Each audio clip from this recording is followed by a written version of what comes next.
आज म तपाईहरुलाई एउटा कथा सुनाउन गइरहेको छु। कथा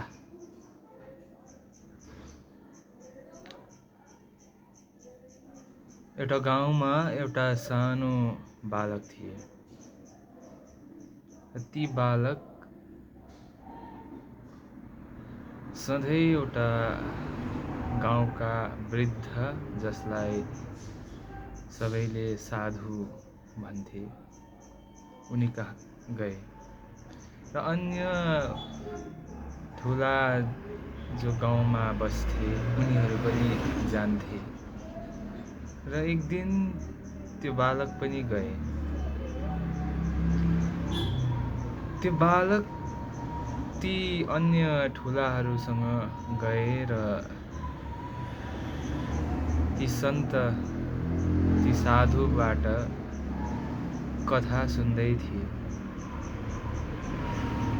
त्यहाँ अन्य जो थिए ठुलाहरू उनीहरूले कथा सुन्दै थिए र त्यो कथाको पछिको पृष्ठभूमि पुरा थाहा थियो र त्यो कथा जुन प्रतिको साथ उनीहरूलाई सन्तले दिइरहेको थियो त्यो पनि ज्ञात थियो र त्यो सँगसँगै उनी गइरहेका थिए।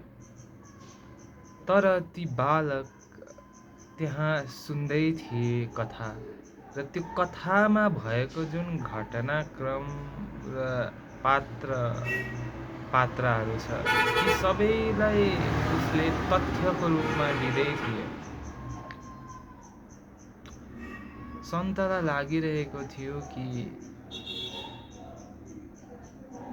नानी पनि अन्य व्यक्तिहरूको संगतिमा आएर सन्तले भनिरहेको कथाको प्रतीकात्मक अर्थ लगाउन सक्छ होला भनेर सन्तले स्वतः आफ्नो प्रवाहमा बग्दै कथा सुनाउँदै थिए। कथा अघि बढ्दै गयो। नानीको त्यस कथा सुन्न प्रति रुचि बढ्दै गयो। एक दिन, 2 दिन, 3 दिन गर्दै वर्षौं बित्दै गयो। त्यो नानी ठुलो भयो। त्यो नानीले त्यो कथामा त्यो कथाहरूबाट पाएको जुन प्रतीक छ त्यो बुझेन, किनकि उसलाई बुझाउने कोही थिएन। ती प्रतीक नबुझ्दाखेरि उसले त्यहाँ कथामा भएको जुन घटनाक्रम छ त्यसलाई तथ्यको रूपमा लिएर जीवनमा लागू गर्ने प्रयास गरे। जीवनमा लागू त गर्नुपर्ने थियो तर त्यो प्रतीक नबुझी त्यो कथाको मर्म खुल्दैन थियो जीवनको लागि। त्यसैले उसले जीवनमा लागू गर्ने चेष्टा गर्यो त्यो कथालाई तथ्यात्मक रूपमा मानेर र पछि गएर उसले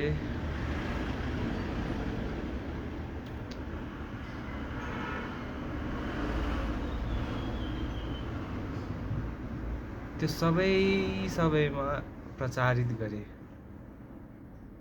र त्यो प्रचारित गरेको जुन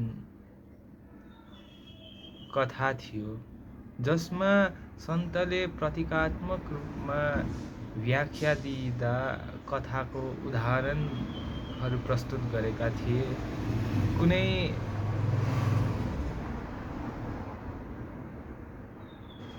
उच्च सूत्रलाई बुझाउनका लागि त्यसको अर्थ नबुझी त्यो नानी ठुलो भएर त्यो नानीले ती कथाहरूलाई मात्र प्रचार प्रसार गरे र त्यो कथा यति साह्रो आकर्षित र रोमाञ्चक थियो कि त्यो कथा सबैले त्यो कथा यति साह्रो आकर्षित र रोमाञ्चक थियो र त्यो कथाले सुन्ने व्यक्तिको जुन भाव छ त्यसलाई प्रगाढ रूपमा बढाएर ऊ भित्र चलिरहेको रसायनात्मक जुन क्रिया छ त्यो क्रियालाई उत्तेजित गराएर सुन्ने व्यक्तिहरूलाई भावविभोर बनाउने खालके थियो। त्यसैले सबै व्यक्तिहरू आकर्षित भए।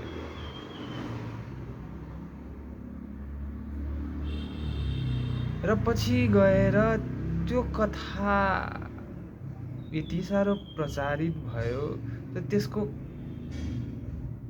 जुन पहिलेका सन्तले प्रतीकात्मक रूपमा अन्य ठुलोहरूलाई दिएका थिए, उदाहरणको रूपमा त्यो अहिले यति साह्रो प्रचारित भयो। त्यो प्रतीकात्मक अर्थ र मर्म होइन, तर त्यसको कथा जसले त्यो नानीलाई कथावाचक नै बनायो र कथावाचक बनाउनको फलस्वरूप उसले धेरै आर्थिक रूपमा उन्नति गरे र उसको खल्ती पैसाहरूले भरिरहेको हुन्थ्यो।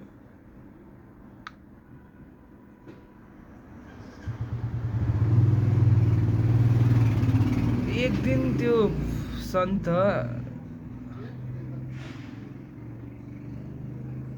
आफ्नो यात्रा गर्दै क्रममा कसैको घरमा बसे।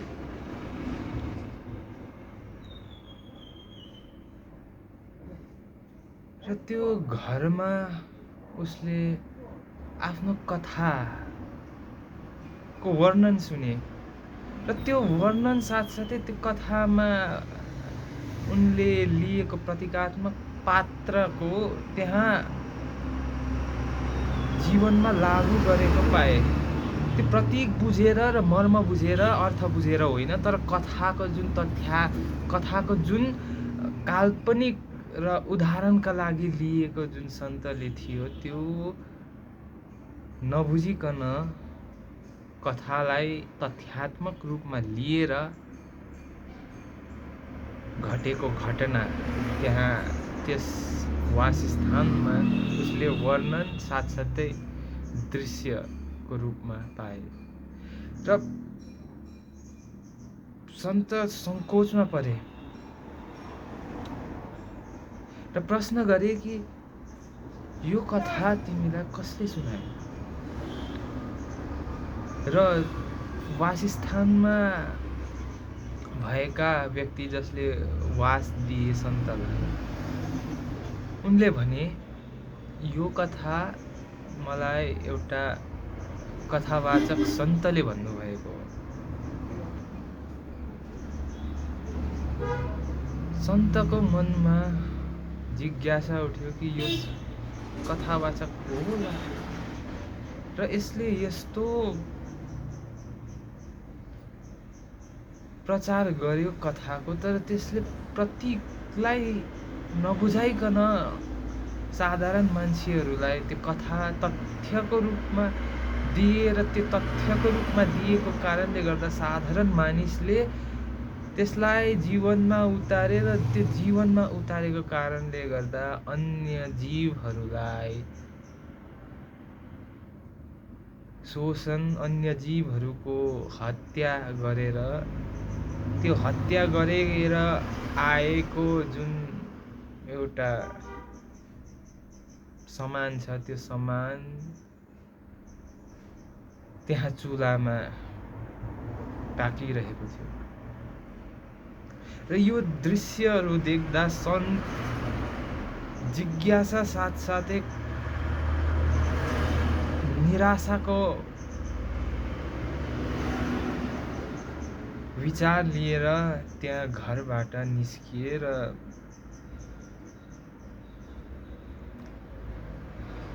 ती घरका मालिकलाई पनि केही नभनी उनी आफ्नो यात्रातर्फ लागे र त्यो कथावाचकलाई खोज्नका लागि उसले आफ्नो यात्रा अगाडि बढाए। सन्तले घरका मानिसलाई सोधेका पनि थिए कि त्यो कथावाचक कहाँ हुन्छ होला र भनेर। तर त्यो साधारण मान्छे, घरका मान्छेले भने कि कथावाचक पनि तपाईँ जस्तै यात्री भएर हिँडिरहेका छन्। यो सुनेर झनै सन्त त्यहाँबाट केही नभनी निस्केको थियो र अगाडि बढ्दै जाँदा, उसको खोजमा गर्दै जाँदा उसले त्यो कथावाचकलाई भेटेको थिएन र एक दिन विश्राम गर्नका लागि एउटा रुखको अगाडि गएर उनी त्यहाँ विश्राम गर्नका लागि आफ्नो शरीरलाई ढल्काए र एक क्षणका लागि विश्राम गर्न थाले। र त्यही विश्राम गर्ने समयका बेला ती कथावाचक पनि संयोगवश त्यहीँ आएर विश्राम गर्नका लागि आफ्नो शरीरलाई ढल्काएर बसे।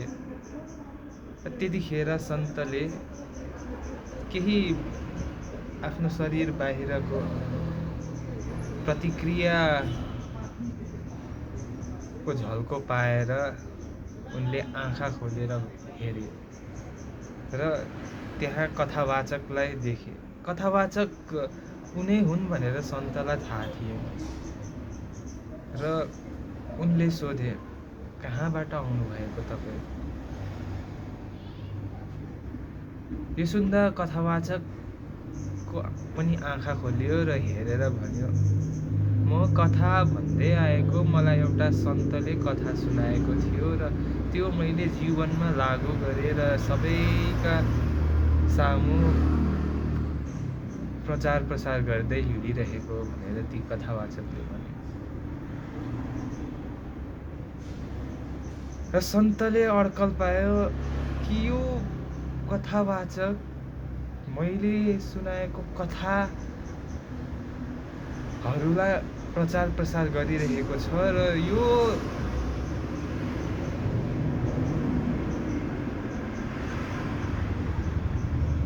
त्यो सानो नानी नै हुनुपर्छ जो आउन त ठुलो बडासँग आएका थिए, तर यो नानीले त्यतिखेर प्रतीकहरू बुझेको थिएन। त्यसै कारण यो नानीले प्रचार त गरे कथाको, तर त्यो कथाको प्रतीक नबुझे, अर्थ नबुझी, मर्म नबुझी प्रचार गरेको कारणले गर्दा ती अन्य जीवहरू पनि शोषित भए र ती अन्य जीवहरूको पनि हत्या भए र त्यो हत्याबाट आएको आहारको रूपमा साधारण मानिसहरूले आफ्नो खाद्यको रूपमा प्रयोग गरे। यो जुन उसको बुझाइ थियो, अर्थात् सन्तको बुझाइ थियो, त्यो एकदमै ठिक्कै प्रमाणित भयो जब सन्तले उसलाई आफ्नो परिचय र उसँग सम्बन्धित सम्पूर्ण विवरण प्राप्त गरे। र सन्तले भन्यो, कथावाचक, म उही सन्त हो जो तिमीलाई कथा भनिरहेका थिए, तर तिमीले त्यो कथालाई तथ्यको रूपमा लिएर साह्रै विनाशकारी कार्य गरेर त्यसको प्रचार प्रसार गर्दै रहेछौ। सारा मानिसहरूले त्यसलाई जीवनमा ढालेर अन्य जीवहरूको हत्या गरे। उनीहरू आफैलाई पनि कष्ट दिइरहेका छन्। त्यसै कारण यस कथाको मर्म प्रतीक बुझ र जतिसम्म उपरान्त तिम्रो जीवन छ त्यसलाई सही प्रतीकको अर्थ लिएर र मर्म लिएर ती साधारण मानिसहरू कहाँ जाऊ र ती साधारण मानिसहरूलाई त्यस प्रतीकको अर्थ बुझाऊ भनेर सुझाव र निर्देश दिए र ती कथावाचक पनि त्यही निर्देशलाई लिएर अगाडि बढे र उसले आफ्नो अन्तिमसम्म आफूले गरेको दुष्प्रचारलाई खण्डन गर्दै सही प्रचार गर्न थाले, ती कथाको प्रतीकात्मक अर्थ र मर्म बुझाउँदै।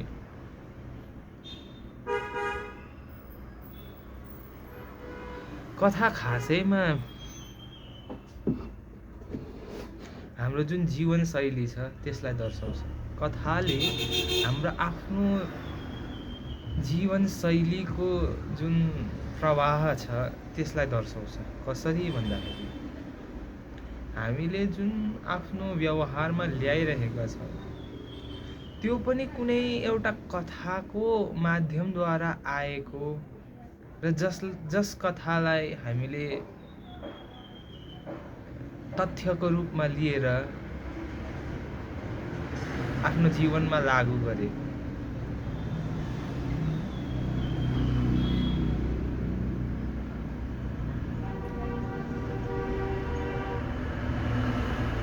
र अहिले पनि त्यस्ता तथ्यहरूले हामीलाई निकै असर परिरहेको छ। हामीलाई एक प्रकारको भित्रीय डर पैदा गरिरहेको छ।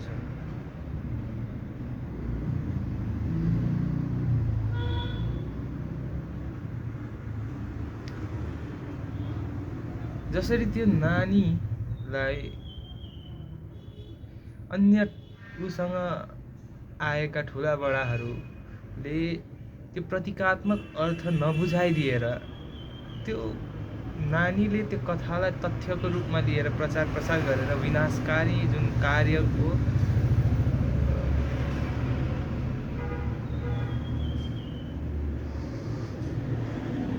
प्रचार प्रसार गरे र त्यो कार्यलाई अत्यधिक रूपमा अघि बढाए र त्यसले ती अन्य निर्दोष जीवहरूलाई विनाशकारी र शोषणकारी प्रभाव परे। त्यस्तै हामीलाई पनि कथा त सुनाए तर त्यसभित्र रहेको प्रतीकात्मक अर्थ र मर्म बुझाउन चाहिँ कसैले प्रयास गरेन एक गरेर। जस्तै उदाहरणका लागि भूत, देव, आत्मा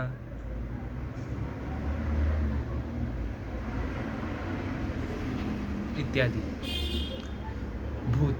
भूत के हो त भनेर हामीलाई कथाको रूपमा सानो छँदा बताए कि भूत त्यो हो जो राम्रो होइन। भूत त्यो हो जुन एउटा शरीरबाट निस्किएर आत्माको रूपमा अर्को शरीरमा चढेर त्यसलाई वशमा पारेर त्यही भूतको अनुसार त्यो शरीरलाई नचाएर या कार्य सम्पन्न गराएर हुने भन्ने कथा हामीलाई सानैदेखिको प्रचारित गरे। साथसाथै यी टेलिभिजनहरूमा देखाएका चलचित्रहरूले पनि त्यस्तै गरे। त्यसैगरी देवको अर्थ पनि त्यसरी नै बुझाए। देव त्यो हो जो स्वर्गमा एकदमै मत मदिरामा र अन्य उनका दासी स्त्रीहरूमा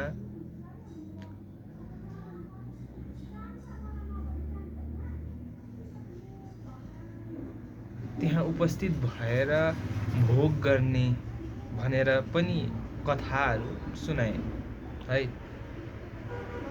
त्यसैगरी आत्मा अघि भनिहाले, आत्मा त्यो भूत जो एउटा शरीरबाट अर्को शरीरमा गएर फेरि त्यो शरीरलाई आफ्नो बसमा पारेर सञ्चालित गर्ने।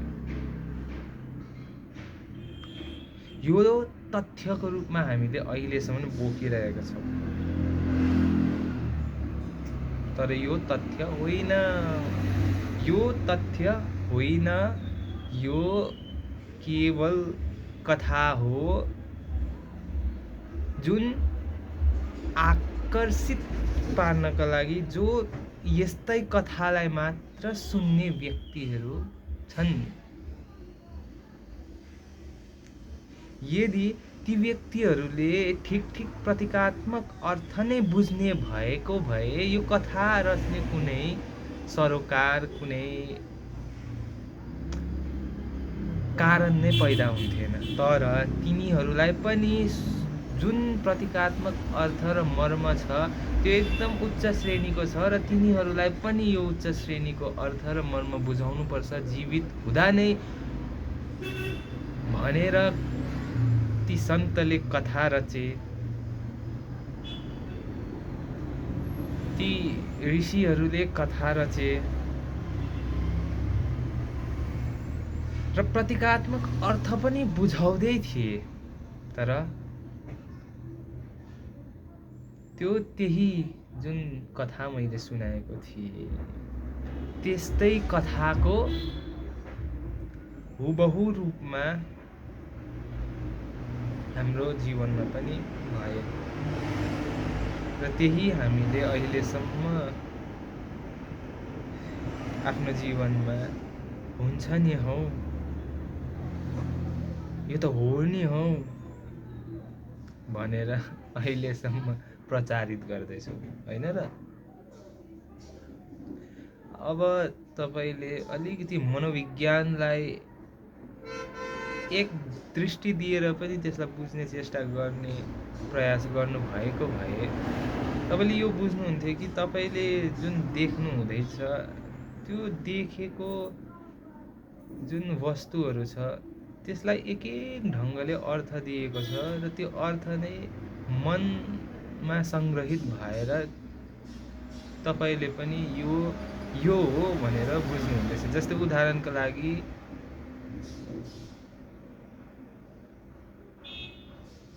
मान्छे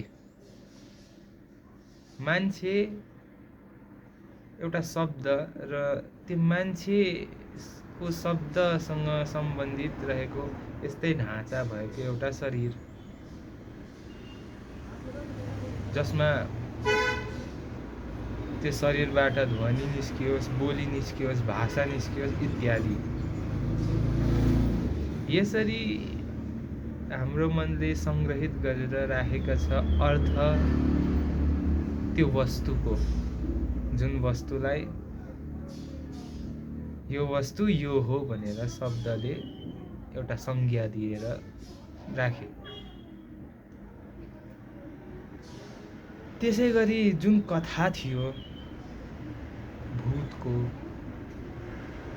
देवको र आत्माको, त्यो कथालाई तथ्यात्मक रूपमा लिएर मनले पनि संग्रहित गरेको र त्यो जुन टिभीले पनि प्रचारित गरेर दृश्यात्मक रूपमा त्यो देखाइदिएको कारणवश तपाईको मनमा संग्रहित भएको छ र त्यो संग्रहित भएकोलाई तपाईले नकार्नु सकिरहेको छैन। किनकि नकारे कि त अहिलेसम्म जुन जीवन मैले बाँचिरहेको थिएँ यसलाई नै सत्य ठानेर त्यो जुन जीवन जिउने एउटा श्रृङ्खला थियो त्यसमा तपाईले आफूलाई मूर्ख भएको पाउनुहुन्छ। त्यसैकारण त्यो अस्वीकार गर्नका लागि र अथवा त्यसलाई स्वीकार गर्न नसकेका कारण तपाईहरूले अझ पनि त्यसलाई सत्य नै हो, यो त हुन्छ नै हुन्छ भनेर भन्नुहुन्छ। जस्तै अर्को उदाहरणको रूपमा तपाईको कानले एउटा ध्वनि पक्रियो, छिस गर्ने ध्वनि पक्रियो। अब त्यो छिस ध्वनि बिहानको बेला र धेरै मान्छेहरूको अघि छिस गऱ्यो भने कुनै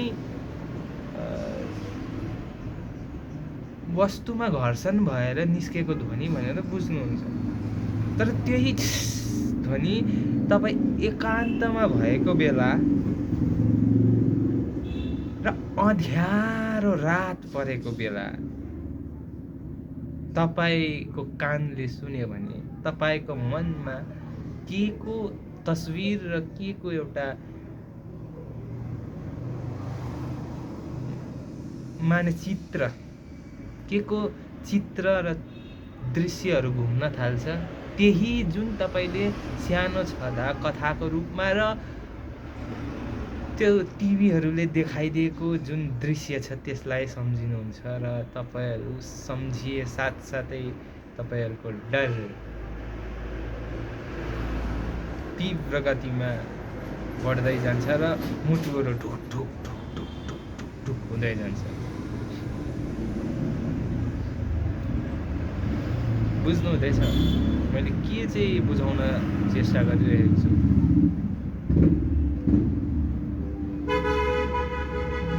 अब त्यो त्यहाँ ढुक ढुक ढुक ढुक भइरहेको छ र भय पैदा भइरहेको छ। त्यति नै बेला अर्को व्यक्ति आए र अन्य मानिसहरू पनि घरका आए भने त्यो ढुक ढुक ढुक ढुक ढुक ढुक हुने कम्ती हुँदै जान्छ। कम्ती भएपछि त्यो जुन घटना तपाईँले आफ्नो मनमा पैदा भएको देखे र बुझे र त्यसैको विवरण फेरि अन्य व्यक्तिहरूमा पनि दिनुहुन्छ र त्यसलाई तपाईँले सत्य ठान्नुहुन्छ, किनकि तपाईँ त्यति बेला अनुभवकर्ता भएर बसिरहनु भएको थियो र तपाईँले यो नकार्न नै सक्दैन कि तपाईँले जुन सुनेको थियो त्यो हुनसक्छ तपाईँको भ्रम। यदि नकार्यो भने त्यतिखेर तपाईँले बुझ्नुहुन्छ कि मैले अन्य अरू जुन जुन सुनेर बुझेको थिएँ त्यो पनि हुनसक्छ भ्रम, होइन र? त्यो श्रृङ्खलालाई अस्वीकार गर्न खोज्दा या त्यस श्रृङ्खलालाई भ्रम स्वीकार गर्न नसकेको कारण तपाईँले भन्नुहुन्छ सत्य हो। तपाईँले अन्य अन्य यता उता किताब पुस्तकबाट एकीकृत गरेर तपाईँले प्रमाणको रूपमा उनीहरूलाई पस्किनुहुन्छ कि यो चाहिँ हो भनेर, तर वास्तविक रूपमा होइन। त्यो त वास्तविक रूपमा त्यहाँ मुसा पो कराइरहेको रहेछ चुचुचुचु गर्दै, तर तपाईँलाई त्यो थाहा हुँदैन। किन थाहा हुँदैन? थाहा भएर पनि तपाईँले त्यसको विरोध गर्नु हुँदैन। किन गर्नु हुँदैन? किनकि तपाईँलाई सानै छँदादेखिको त्यस्तो कथाहरू सुनाएर आएको र तपाईँले अस्वीकार गर्न गाह्रो होइन, तपाईँले अस्वीकार गर्न नै सक्नुहुन्न। तपाईँले त्यस्तो आँट नै तपाईँले आफूमा देख्नुहुन्न, त्यसै कारण स्वीकार गर्नै सक्नुहुन्न। तर आँट त हुन्छ यदि तपाईँले त्यस घटनाक्रमलाई सत्य ठहराउनको लागि यति धेरै प्रमाण गर्न सक्छ भने तपाईँको भित्र एउटा न एउटा हुन्छ कि यो नहुन पनि त सक्छ, यो मैले बुझिरहेको नहुन पनि त सक्छ, ठिक नहुन पनि त सक्छ भन्ने एउटा टङ टङ टङ टङ घन्टी जस्तै कता कता ध्वनि हुन्छ, कता कता बीजको रूपमा हुन्छ। बीज जस्तै रुखको बीज हुन्छ नि, त्यस्ता खालको बीजको रूपमा हुन्छ जो चाहिँ उम्रिन त चाहन्छ, तर त्यसलाई तपाईँले राम्रोसँगले स्याहार सुसार गरेर त्यसलाई चाहिने दिनु भएन भने त्यो ठुलो वृक्षको रूपमा आफूलाई फैलाउन सक्छ, सक्दैन। त्यसै नसकेको कारणले गर्दा तपाईँ जुन कथाहरूलाई आफ्नो मनमा बसाएर त्यसलाई नै सत्य ठानेर त्यसकै आलोकमा, अर्थात् त्यसले जुन आफूलाई बुझाइरहेको छ त्यही बुझाइको अनुसार तपाईँले बाहिर जुन घटनाक्रमहरू चलिरहेको छ त्यसको अड्कल लगाउँदै आफै अर्थ दिँदै बुझ्नुहुन्छ कि यो घटिरहेको घटना नै सत्य हो भनेर। तर होइन, किनकि त्यहाँ त्यति राति मुसा चुई चुई चुई चुई गरेका रहेछन्, होइन र?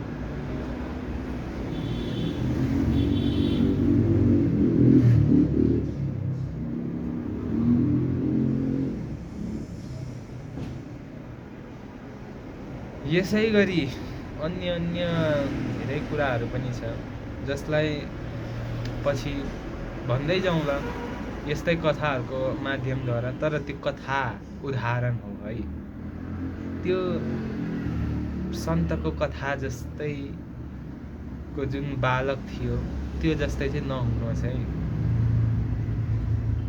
र जुन मैले शब्दावलीको प्रयोग गरेँ, 3वटा शब्दलाई अलिक जोड दिएर त्यसको व्याख्याको रूपमा बुझाउने चेष्टा गरेँ। त्यो 3वटा शब्द रहेको छ देव, भूत र आत्मा।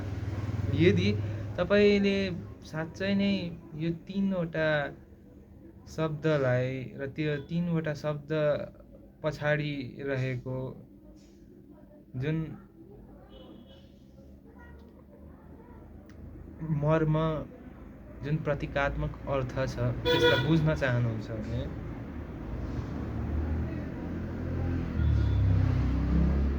र साँच्चै नै आफ्नो जीवनलाई र जीवन बुझ्न चाहनुहुन्छ भने एउटा व्यक्ति छ, उनको म सुझाव दिन्छु। तपाईँहरू उनीलाई सुन्ने गर्नुहोस् र सुन्ने साथसाथै उनका जुन शब्दहरू छ त्यसलाई पुरानो जुन पूर्वाग्रह छ नि तपाईँहरूको मनमा बसालेको, त्यो नानी जस्तै कथाको रूपमा मात्र होइन, तथ्यको रूपमा तपाईँले बसाल्नु भएको छ, त्यसलाई चाहिँ प्रश्न चिन्ह खडा गरेर प्रश्न गर्ने चेष्टा गर्नुहोस्। र ती व्यक्ति हुन् आचार्य प्रसाद।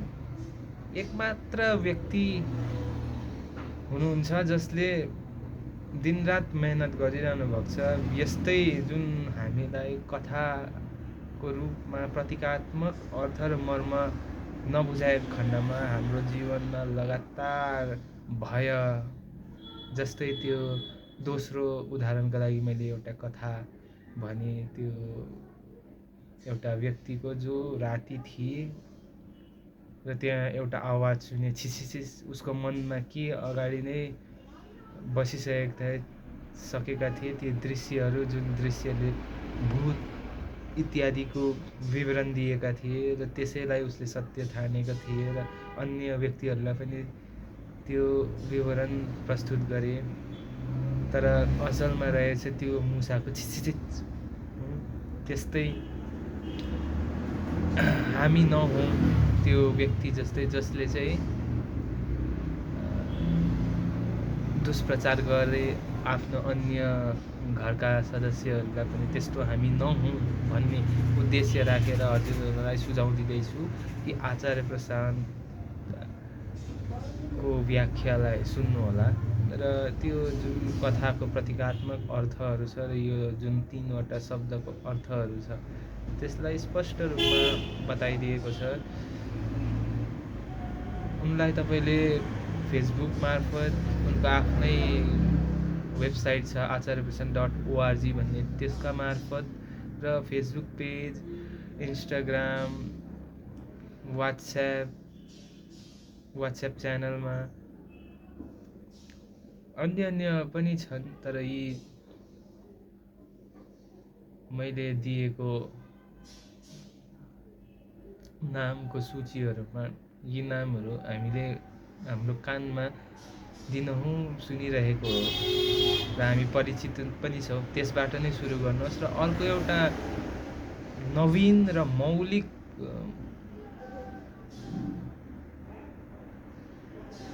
कुरा के छ भने उनको आफ्नै एउटा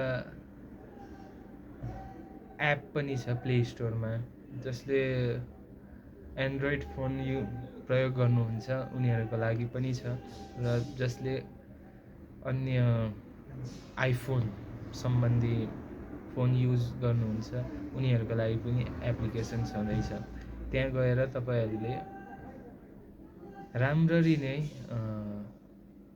त्यो अर्थलाई अझ स्पष्ट रूपमा र त्यो अर्थ नबुझेको खण्डमा आफ्नो प्रश्नहरू पनि राख्न सक्छ। त्यसका लागि एउटा कोर्सको नि निर्माण गरेको छ जसलाई life course, Gita course, Gita सत्र, गीता समागम, बोध प्रति उत्साह, वेदान्त बेसिक टु क्लासिक अङ्ग्रेजीमा हुन्छ यो वेदान्त बेसिक टु क्लासिक भन्ने, र अन्य सबै हिन्दी भाषामा हुन्छ।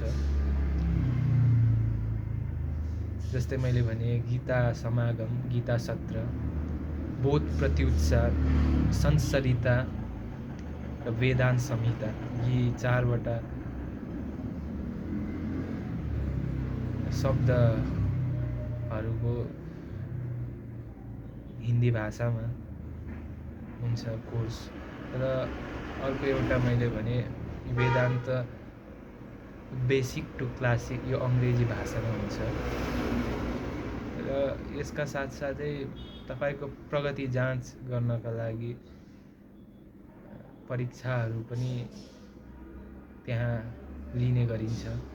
त्यसकारण यदि कसैले सिक्नै चाहन्छ भने त्यहाँबाट अत्यधिक मात्रामा सिक्न सक्नुहुन्छ, र जुन जुन आफ्नो अगाडि आएको कथाहरू छ त्यसलाई प्रतीकात्मक रूपमा पनि बुझ्न सक्नुहुन्छ।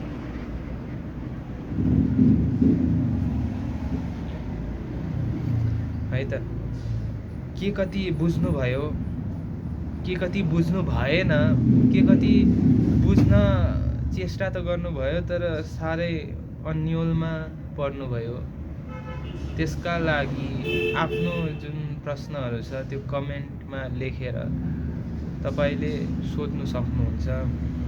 स्वागत छ प्रश्नहरूलाई। त्यो प्रश्नलाई लिएर म अन्य भिडियोमा बात पनि गर्नेछु र यस्तै तपाईँहरूलाई पनि आकर्षित गर्ने कथा पनि रच्नेछु र त्यो कथाको मार्फत त्यसको प्रतीकहरूलाई पनि बुझाउने चेष्टा गर्नेछु। र अन्य जुन जुन हामीले जीवनमा सिक्नु अनिवार्य छ, आवश्यक छ, जरुरी छ, त्यसलाई पनि तपाईँहरूको सामु राखेर तपाईँहरूलाई त्यसको परिचयहरू पनि दिइरहनेछु। त्यसै कारण प्रश्न उठे या सन्देह उठे या आलोचनात्मक ढङ्गको टिप्पणी पनि गर्नुभयो भने गर्नुहोस्, म त्यसमा पनि हेरौँला। त्यो टिप्पणी एकदम समसामयिक रूपमा त्यसलाई अझ गहिरोमा गएर बुझ्नुपर्ने छ भने त्यसलाई पनि लिउँला, है त। र यदि बुझ्नुभयो र यो कुराहरू अरूलाई पनि बुझाउनु पर्नेछ र बुझ्नै पर्नेछ भन्ने कुरा यदि अलिकति पनि थाहा पाउनुभयो भने यसलाई तपाईँले सेयर पनि गरिदिनु होला। खास त भन्नु नपर्ने हो, आफूलाई लाभ भएको कुरा अरू सामु राखेर अरूलाई पनि लाभान्वित गराउने त भित्रबाट आफै नै आउँछ र हामी गर्छौँ पनि, त्यसै गर्नु होला। लाइक गरे पनि ठिक हो, किनकि त्यो लाइकले पनि यदि विषयवस्तु र जुन वक्ताको उद्देश्य ठिक छ भने त्यसलाई लाइक गरेर पनि सुसज्जित पार्नु होला। किनकि यदि लाइक सुसज्जित पारेर त्यहाँ तपाईँले गरिदिनु भएन भने त्यो भिडियो एउटा दराजमा थुनेर राखेको केही अमूल्य वस्तु जस्तै हुन्छ। त्यो दराजमा थुनेर राखेको वस्तु पनि खाडल यत्रो खनेर भित्र हालिदिएको जस्तो हुन्छ र पुलपार पारेर त्यसमा फेरि यत्रो ठुलो विशाल घर बनाइदिएको जस्तो हुन्छ। त्यसै कारण त्यो नहोस् भनेर यदि बुझ्नुभयो र अलिकति पनि लाग्छ ठिक कथाहरूको प्रतीक बुझ्नुपर्छ, किनकि त्यो प्रतीक हाम्रो जीवनमा गलत ढङ्गले लागू गरेको हुनाले, प्रतीक होइन कथा गलत ढङ्गले लागू गरेको हुँदा हाम्रो जीवनमा समस्या उत्पन्न भएको हुन्छ र त्यो समस्याले दुःख पनि दिएको हुन्छ भन्ने, र त्यो दुःख निरन्तर चलिरहेको हुन्छ र मन खिन्न भएर बसिरहेको हुन्छ भन्ने तपाईँले बुझ्नुभयो। र यो भिडियोलाई ठिक लागे लाइकले पनि सुसज्जित गरिदिनुहोस् र कमेन्टले पनि भरिदिनुहोस् र सेयर त छँदैछ है। त्यति भने आजलाई यति हो। मैले अलिक समय चाहिँ पाउँदिनँ छिटो यो भिडियोहरूलाई हाल्नको लागि। त्यसको लागि चाहिँ धैर्य राखिदिनु होला, किनकि धैर्य नराखी ठिक कुरा अगाडि आउँदैन। उदाहरणको लागि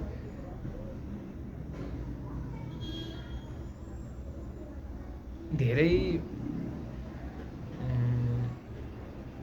एउटा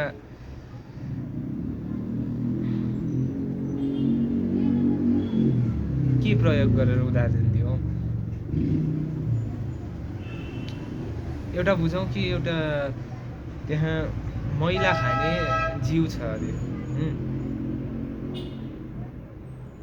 र एउटा हिरा छान्ने जीव छ अरे। जीव हामीले देख्दै गरेको पशु नै हुनसक्छ, र पशुलाई त्यो प्रतीकात्मक अर्थमा एकछिनको लागि यहाँ ल्याउँ। त्यो पशुमा एउटा तपाईँले भेटाउनु भयो, त्यो जीव जसले मैला खाली चुगिरहेको छ। त्यो मैला खाली चुगेको कारणले गर्दा, मैला खाली चुनेको कारणले गर्दा तपाईँले त्यो पशुबाट के प्राप्त गर्नुहुन्छ? मैला, जुन तपाईँलाई मूल्यहीन हुन्छ। त्यसैको सट्टा तपाईँले अर्को पाउनुभयो जसले चाहिँ हिरालाई खोज्ने प्रयास गरेर त्यसलाई चुन्नेको लागि आफ्नो कार्य गरिरहेको छ। त्यसलाई तपाईँले लिएर गर्नुभयो भने तपाईँले के भेटाउनुहुन्छ? मूल्यवान हिरा। त्यसरी नै धैर्य राख्नुपर्ने हुन्छ। ल त आजलाई यति।